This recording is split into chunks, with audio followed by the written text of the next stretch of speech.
"16-year-old Sarah Yarborough is being remembered as talented, creative, and kind."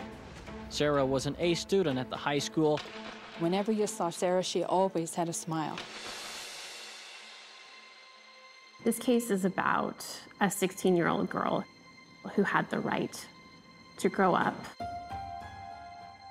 This case is about Sarah and everything that she should have been allowed to become. It was Friday the 13th of December of 1991. Her parents were out of town for her brother's soccer game. She stayed home. I was reluctant to leave Sarah. She didn't want to come, of course, because she had her whole weekend planned out. So she had a friend come over and stay with her that weekend.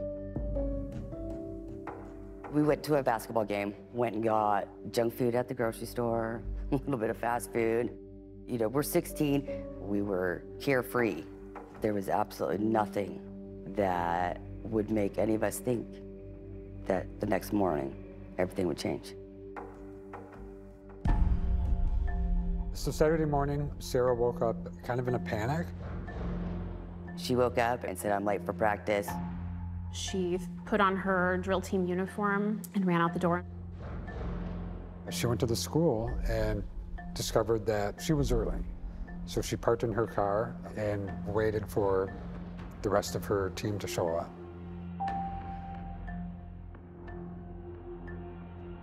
Shortly after the phone call started, "Where's Sarah?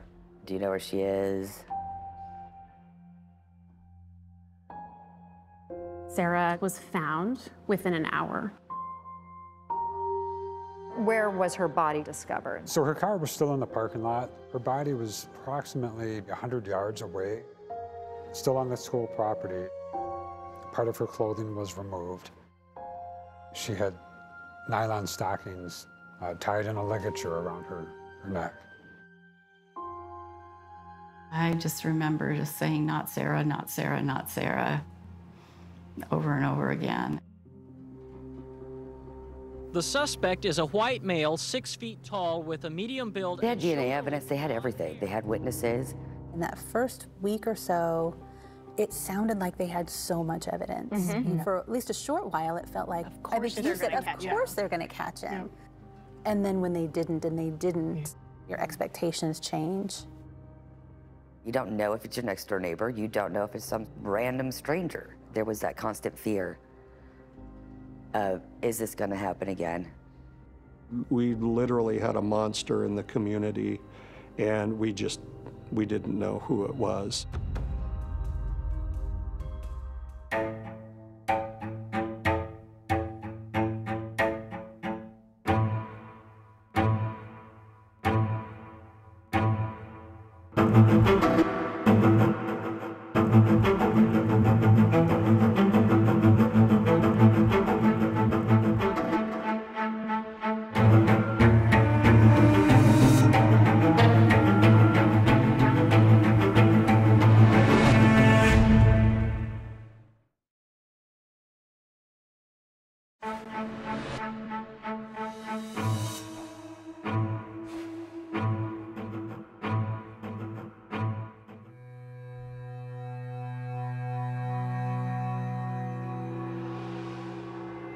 How often do you think about December 14th, 1991, and what happened on that day?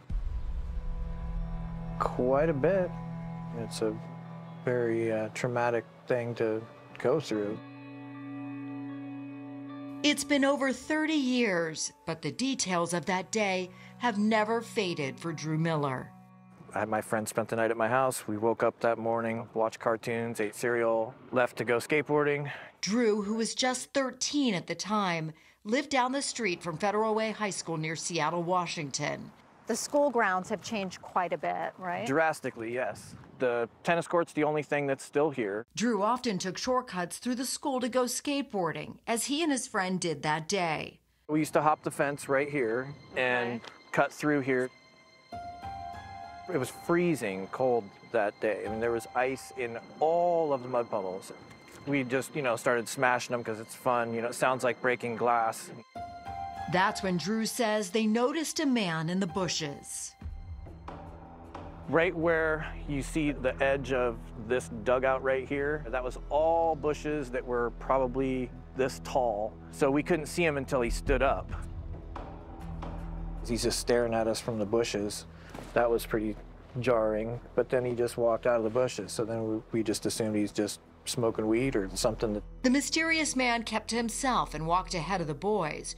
Drew says they didn't think much of it until they came across a horrendous scene. There in the bushes, where the man had just been, was the body of a young woman.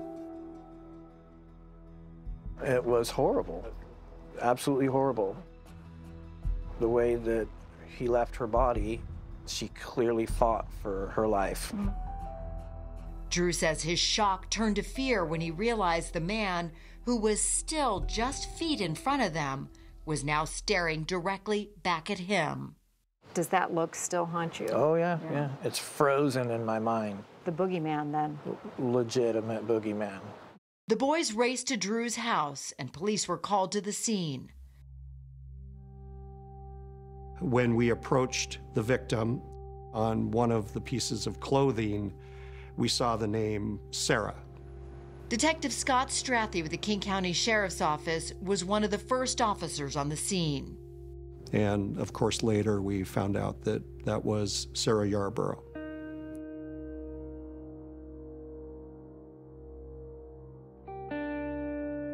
Even for experienced investigators, this scene was really hard to deal with. Just the innocent nature of this young woman in her school drill team uniform, with her hot curlers still in her hair. This was just pure, unadulterated evil.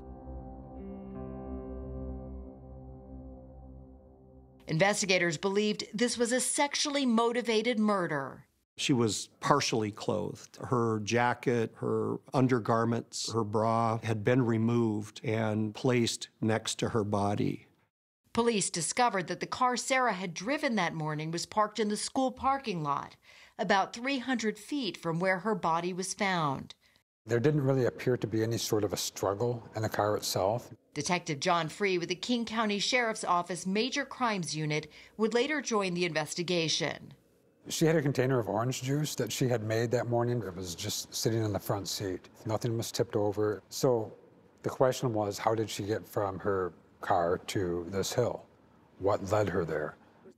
Sarah was one of these people that would help anyone with anything at any time. And part of our working theory was she coaxed into following, the suspect? Did he say something like, I'm looking for my lost dog, or I can't find my car keys? Perhaps Sarah, in an attempt to assist this person, may have followed him to that area. Tell me about this one. That was less than a week, I think, before she died. I said, could I take your picture? Because your great-grandma really wants a picture of you and your drill team outfit. She goes, okay. It was just too incredible to believe that it could even happen. Sarah's parents, Laura and Tom Yarborough. I mean, who thinks that your daughter's going to be murdered? Tom and Laura had the excruciating task of having to tell their two sons the tragic news. Sarah's youngest brother, Andrew, was just 11 years old at the time. At that age, you've probably never seen or heard your parents cry much, but that pain in the voice is very, very vivid. Sarah, who had just started her junior year in high school, had big plans for her future, starting with college. She didn't want to go to a state school. She wanted to go to a school far away.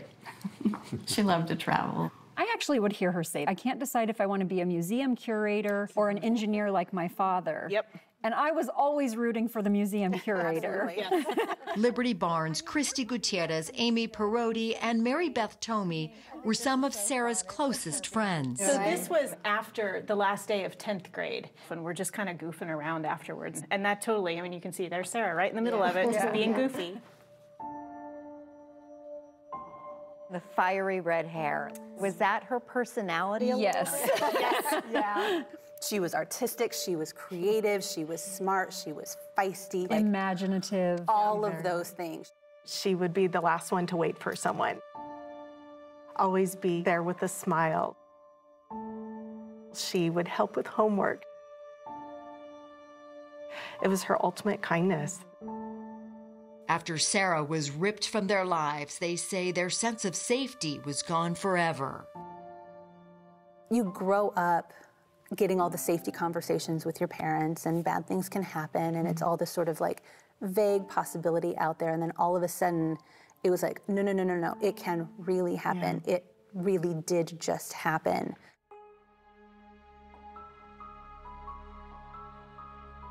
It was all hands on deck. The sheriff's office put everything they had into solving this case as soon as they could.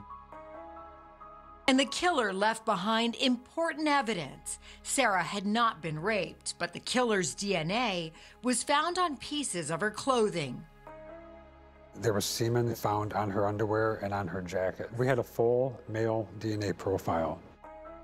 DNA technology was new back in 1991, but investigators hoped that DNA would someday lead them to Sarah's killer. In the meantime, they had eyewitnesses. I thought for sure somebody would know him. Drew and his friend who was with him the morning they found Sarah's body worked with police, and a sketch of the man they saw in the bushes was released to the public. Police would later release a more elaborate sketch. I very vividly remember going through yearbooks going, okay, who looks like this sketch? Everyone, it felt like at one point was a suspect.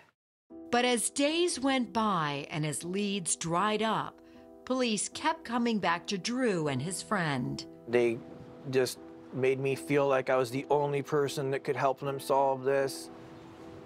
I know that wasn't the intent. Like, you know, the officers are just doing their best. How much pressure were you feeling? It's unimaginable pressure. And despite everyone's best efforts, it would take years to find Sarah's killer. This case was never forgotten.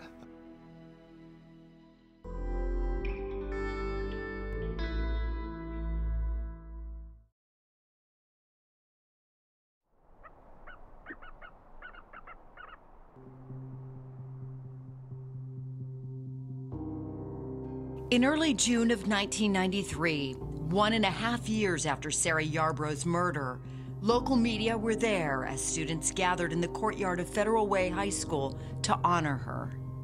Bill Fuller, a family friend who helped spearhead the move for a memorial to remember Sarah, unveiled it with help from Sarah's younger brother, Andrew.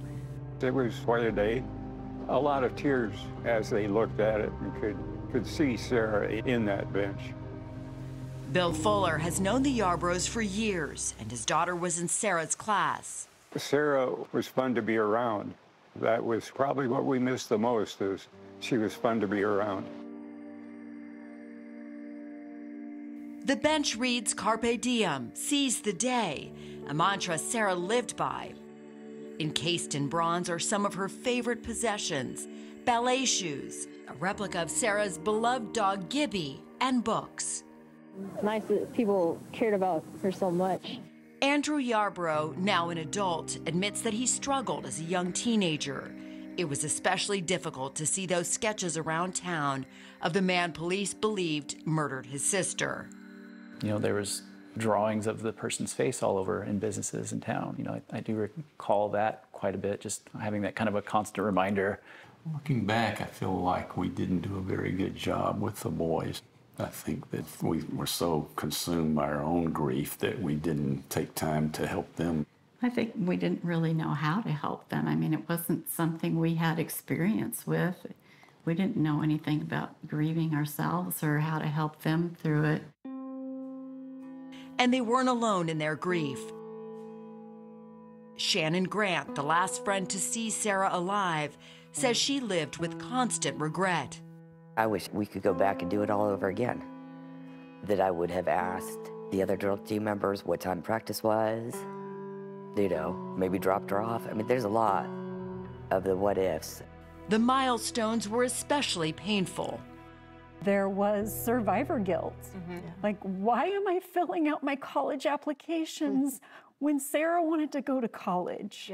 This isn't fair. Every joyful occasion had this sorrow that went with it. That was, there's one missing from the crowd here. Graduation day, June 12, 1993, was an emotional day, but even more so since it fell on what would have been Sarah's 18th birthday. Laura Yarborough came to support her daughter's friends. I do not know where she found the strength to do that. She loved that green dress, right? Yeah, she wore green quite a bit with her hair. Laura Yarborough says Sarah's friends helped ease her grief somewhat, and she thinks she filled the void for them as well. Sometimes they would say, well, I'm going to date this person, and I just wanted to let you know because I wasn't sure if Sarah would approve of this person. So they would seek approval through you. You became sort of their surrogate. Yes. As life slowly moved forward, investigators kept working the case. I describe it as like a relay race where the baton was handed off from one detective to the next over the years and decades. I kind of refer to myself as the fifth Beatle in this investigation. By the early 2000s, investigators had received over 3,000 leads, and advances in technology made them hopeful. They entered the DNA from the crime scene into the recently established CODIS system, a national DNA database that includes profiles of convicted offenders. The strategy was to continually try to see if there would ever be a match while also investigating leads. But over time, there appeared to be no match. For us to have DNA evidence from the suspect but not have that linked to anybody, it just didn't make sense. It seemed hard to believe that the suspect hadn't committed any other prior crimes where his DNA wouldn't be in the system. That's when he says detectives realized they had to go in a different direction.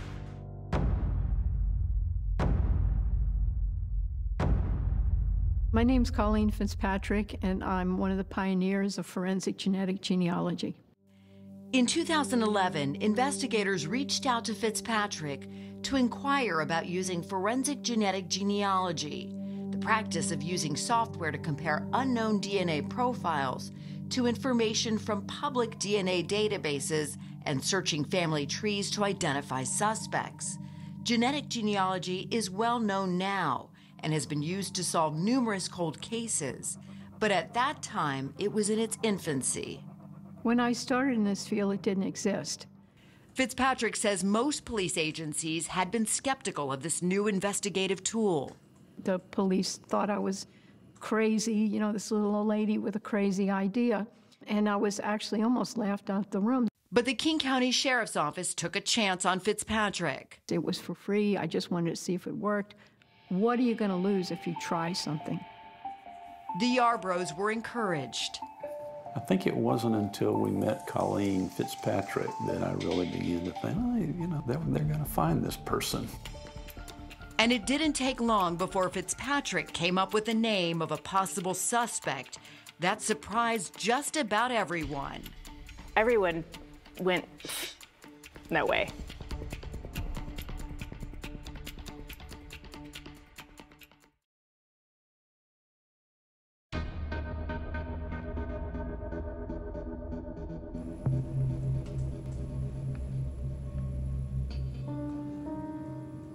From the beginning, it was very promising. And the story took some really bizarre twists. In 2011, 20 years after Sarah's murder, when forensic genetic genealogist Colleen Fitzpatrick started working the Yarborough case, she traced Sarah's killer's family tree back to a man named Robert Fuller, whose family had come to America on the Mayflower. I found numerous matches to the name Fuller.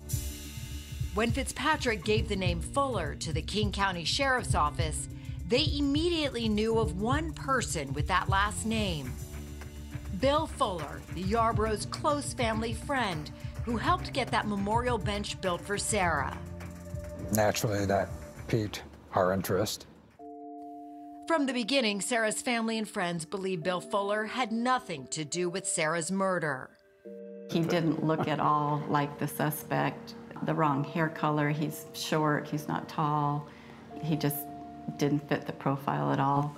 Fuller's age didn't match the profile either. He's 79 years old now, but was 48 years old at the time of Sarah's murder, at least 2 decades older than the man Drew Miller described. There was no way that I could be even remotely connected to the case. He fully cooperated with police and voluntarily gave them a DNA sample. It didn't match the DNA found at Sarah's crime scene. Yet Fitzpatrick remained optimistic. The good news is that we came up with a possible last name to investigate, and this was the first break in the case in 20 years. Fitzpatrick knew that Sarah's killer was in the Fuller family tree somewhere, so she and her team went back to work.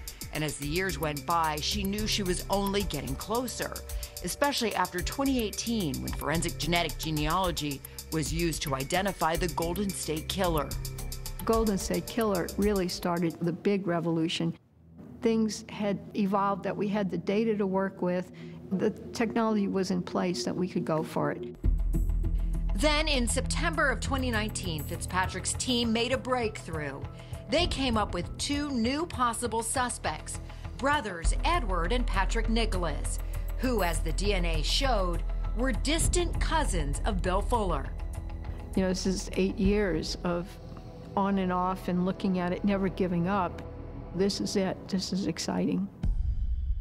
Edward Nicholas was a registered sex offender. His DNA was in the system, it was in CODIS. But Edward's DNA wasn't a match, so they zeroed in on his brother Patrick, who in 2019 was a divorced loner who lived a couple of towns away from Federal Way. We learned that he was working at an auto parts store, lived alone, no children, no friends or acquaintances that would even visit him. Everything that he did was mostly by bus. He wasn't driving. Detective Ree says he discovered that when Sarah was murdered, the bus route Nicholas often took happened to go past Federal Way High School. Back then, Nicholas was just 27 years old, and around that time looked very much like the description of the sketch. It looked promising at that point, but we still needed to get a DNA sample from him to match up to the DNA evidence that we had. So in late September 2019, investigators came up with a plan. We assigned a team of undercover detectives to start doing surveillance on Patrick Nicholas in the hopes of obtaining a surreptitious DNA sample. Eventually, undercover detectives followed Nicholas to a laundromat. They saw him go outside and smoke a cigarette, and Patrick Nicholas was seen throwing the cigarette butt on the ground. That was collected by our detectives. That's what you needed. Yes. Right there, that cigarette butt. Yes. Actually, he dropped 2 cigarette butts and a napkin that fell out of his pocket, and all 3 items were collected. The DNA samples were rushed to the crime lab, and within days, detectives received the call they had been waiting for. The DNA matched. This was our suspect. Perfect match? Yes. Patrick Nicholas was arrested. There were so many suspects over the years. Was Patrick Leon Nicholas ever named as a suspect? Out of 4,000 tips, he was never named. I was pretty in shock. The news was a relief for Sarah's family and friends, who had never given up hope that they would get answers. One thing the detectives kept telling us was, eventually technology is going to solve this case. I trusted that, and they turned out that they were right. And I remember going out to my car and bawling, just bawling. Finally, they got him. When Drew Miller, who had seen Sarah's killer back in 1991, saw Patrick Nicholas's face, he says he knew they had the right person. What did he look like? The same guy, just older. Just the same evil face. eyes. Those evil eyes stayed the same. All these years later. Yeah. But it was not over yet. Why do you think you're here? I have no clue. During his interrogation, Who are you in charge of? when detectives specifically asked him about Sarah's murder, he gave an alarming response. What we're investigating is the death of a young girl. Her name is Sarah Yarborough. Interestingly, he asked what year this was. And that really sent up a flag. Why? Why would you ask that? He's being told this is a murder case. We're wondering at this point, are there other victims? This is it. I'm not going to say anything. After 1.5 hours, Nicholas asked for an attorney and stopped talking. But his criminal record would speak volumes. I am the one that got away.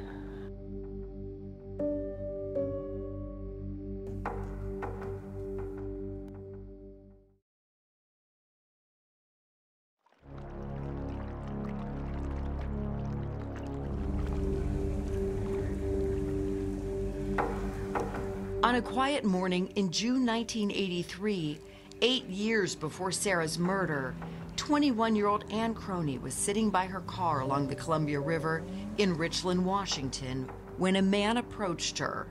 He seemed normal, kind of friendly, actually, just friendly. I had asked him if he'd done any water skiing yet, because he said he had just moved to town, and he said he couldn't swim. And he said, "My name is Pat Nicholas." After a few minutes of small talk, she became uncomfortable.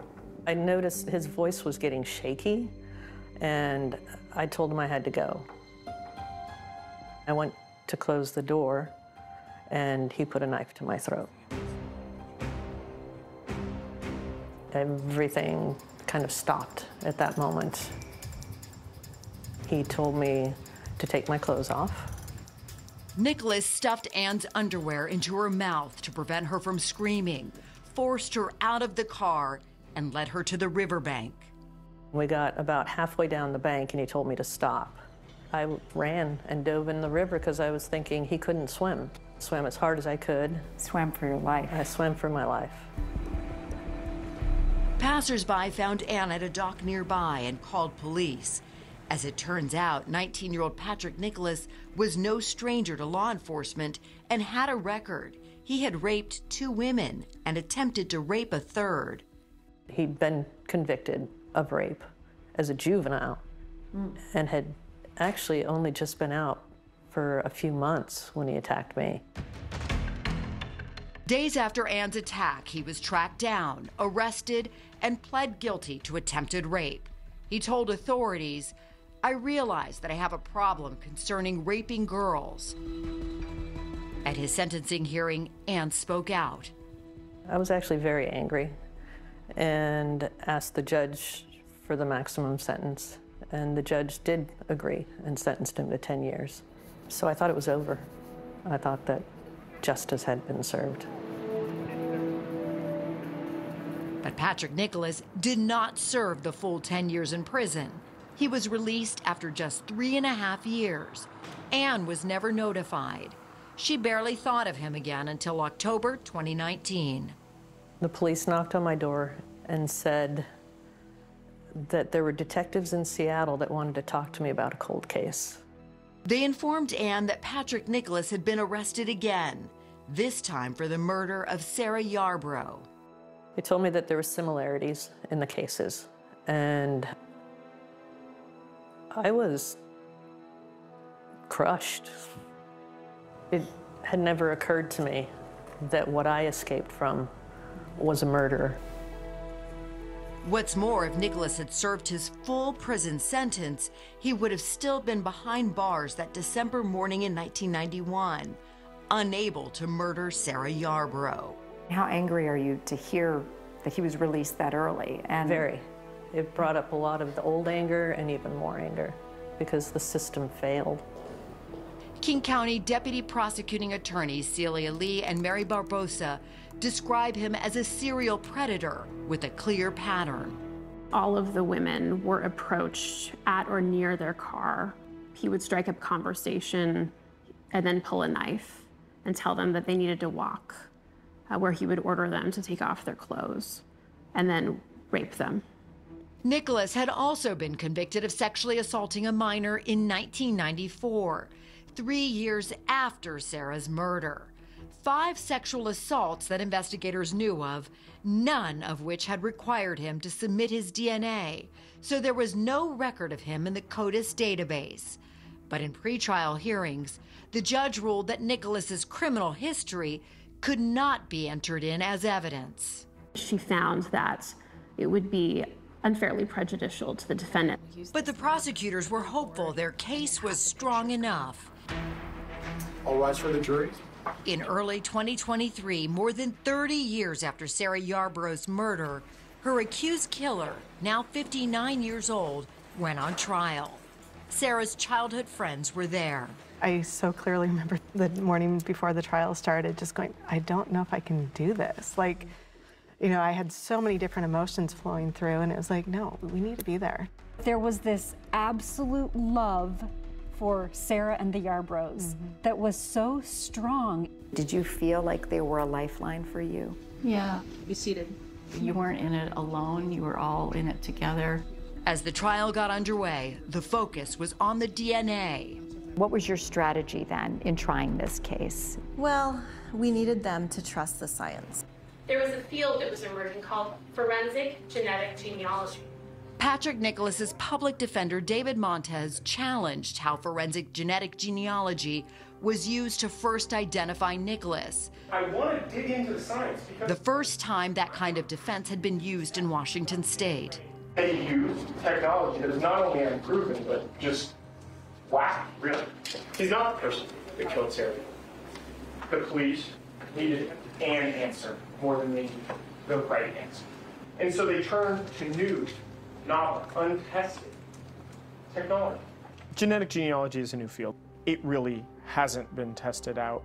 Should we be making important decisions based on something that is not well or deeply understood? But the prosecutors said that argument was moot because Patrick Nicholas's DNA matched the DNA found at the Yarborough crime scene.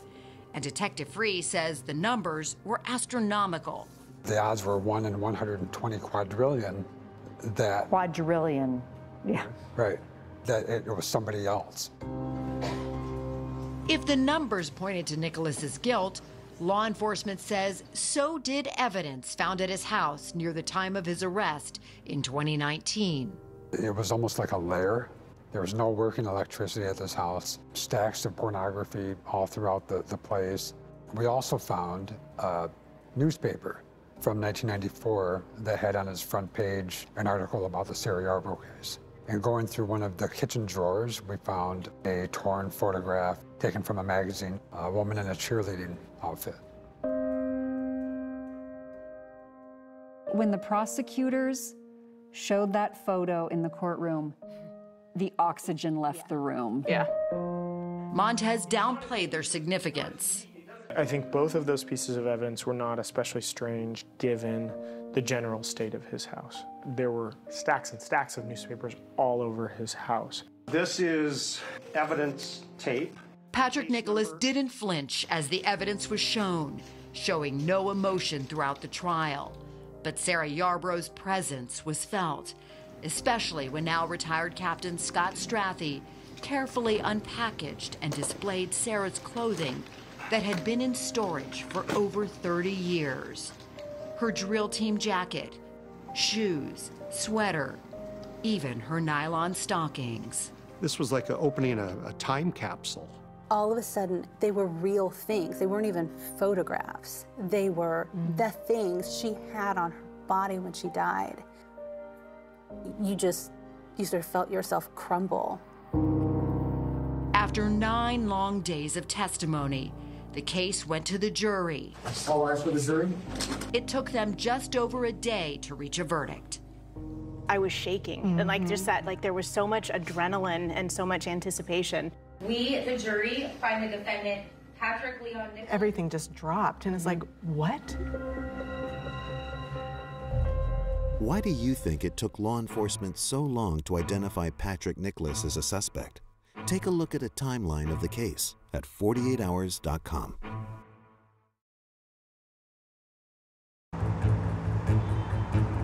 This is the state of Washington versus Patrick Leon Nicholas. Sarah Yarborough's loved ones had waited over 30 years for this moment. We, the jury, find the defendant, But then, Patrick Leon shock. Nicholas, not guilty of the crime of murder in the first degree, premeditated. Patrick Nicholas was found not guilty of the first charge, premeditated first-degree murder. I remember dropping my head to my hands. I was angry, I was in disbelief. When that first one came in not guilty, I closed my eyes. But there were other charges, and there was still hope of a conviction. Guilty of the crime of murder in the first degree, guilty in the second degree. Patrick Nicholas was found guilty of first-degree murder and second-degree murder. The jury ruled both had been committed with a sexual motivation. I remember hearing the family behind me cry, and I made eye contact with the jurors and nodded at them. You know, they got it right. I feel so grateful for those detectives, for the boys, for the previous victims, for every witness who took the stand. So grateful that all these people came together. 2 weeks after Nicholas's conviction, dozens of people who had been involved in every part of Sarah's case gathered back at the courthouse for his sentencing hearing. Prosecutors asked the judge to impose extra time to take into account all of Nicholas's crimes. The sentencing hearing was exhilarating in a way that I never expected. It was probably the most raw human courage I have ever seen in my life. Sarah's death left our family broken, and we've never been the same. The pain in my father's voice over the phone telling me Sarah was dead. Person after person took to the podium to say all that Patrick Nicholas had taken from them. Coming face to face with pure evil that day has deeply impacted my entire life. He took her life and what was sure to be a brilliant future from her. In taking Sarah, he took the innocence of every one of us. To face Patrick Nicholas and to say what they had been wanting to say to his face for 30 years. Patrick Nicholas is pure evil. There was so much power in the room. It was electric.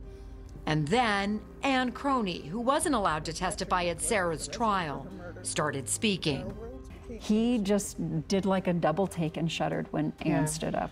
Like he saw a ghost. Yes. Yeah. I'm sure he didn't expect to ever see my face or hear my name ever again. We rely on a system of justice that is designed to protect us from predators like Nicholas. And this system failed me, it failed Sarah, her family, friends, and countless others. I ask the court to please not make the same mistake. After everyone spoke, Judge Josephine Wiggs addressed the court. When I think about this poor child, and what she experienced, fighting for her life. Judge Wiggs put her fist on the thing and said, "This was a child." She kept saying that, and all I could think was, oh my gosh. That's right. We were children. Yep. Nicholas received a sentence of almost 46 years. For Sarah's family and friends, the sentence brought mixed emotions. I don't know that this is justice. It is a verdict, and it is putting someone away for something that they did. But he got 30 years that she didn't get. It makes me mad that he was free for so many years, and who knows, however many other people were hurt during that time. I don't know that we'll ever know, and that could have been avoided. Forensic genetic genealogy helped solve Sarah's case, but prosecutors say similar technology could have identified Patrick Nicholas years earlier if only familial DNA searches were allowed in Washington state. In a familial DNA search, an unknown DNA sample is compared against profiles already in CODIS to search for possible family members. Remember, Patrick Nicholas's brother's DNA had been in CODIS for years. The legislation just doesn't exist in this state to allow that search. California uses it. The UK, as I understand, New York, Wisconsin, Minnesota, Colorado, Florida. Do you think it's time to get that law changed? We do. We do. The Yarboroughs agree and hope that Sarah's case can make a difference. I would like to know that other parents don't have to wait 30 years. What do you hope her legacy is? I think her legacy is she was always someone who brought people together. She's brought all the people together that attended the trial. And that's the kind of person she was. For Drew Miller, who at 13 found Sarah's body, the connections made at trial finally brought him some peace. Knowing he's in prison is fantastic, but knowing her family and friends is way more important to me, because that's what's given me the actual healing that I needed. This is probably the beginning of our junior year. Sarah's friends will always remain bonded by the past and Sarah's stolen future. Not only was she beautiful, her soul was beautiful, and the grace and the beauty that she carried and left with all of us. We won't forget her. We will never forget her.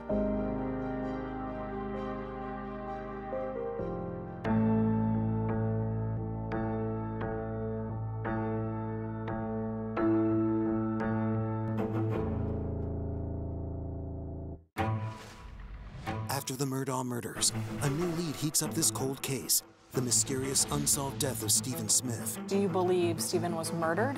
I do. Investigating another tragedy in Murdaugh country. What really happened to Stephen Smith? 48 Hours, Saturday on CBS and streaming on Paramount+.